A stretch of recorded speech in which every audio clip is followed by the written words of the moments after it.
gumagamit? Oo. Hindi ako tumitigil gumamit. Gumagamit ako araw-araw. Pagising ko hanggang matulog ako, kahit tumatay ako, gumagamit ako.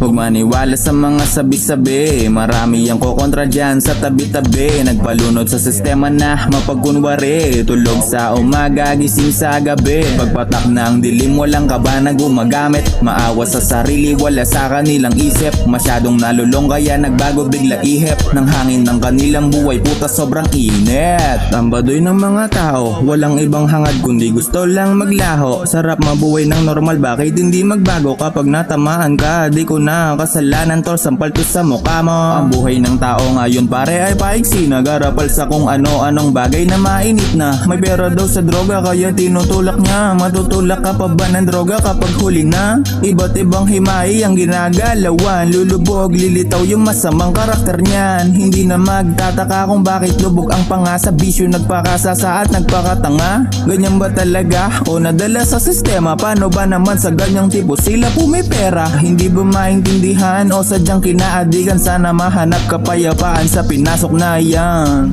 Yeah, ako naman tol ah. O sige tol. Yeah, kitang kita sa mata, masyadong mapula.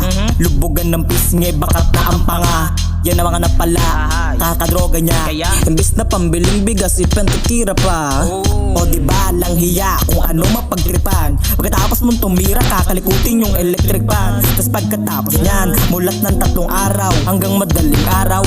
Pag nalobat tamang lakad, o di kaya tamang tulog ng mga 2 araw. Hindi ka ng araw, makalunok ng kanin. Tapos yung iba gumagamit kahit walang kain. Ganyan sila kalalakas. Siya kung madalas, nakatambay sa labas. Daig pa yung tanod kung rumonta sa labas. Diba palong-palo, sarap mong bakunan ng pako sa bungo. Tsaka mukha mo, bakat na yung pagkabungo. Ubus na yung takot at panghihinayang sa mga taong walang pakialam sa kanilang buhay. Ang sarap ng buhay, pag droga ang tinira, maiksi na iyong buhay. Ibahin ng pakay, focus sa hanap buhay. At hindi pa huli ang lahat, pwede ka pang magbagong buhay.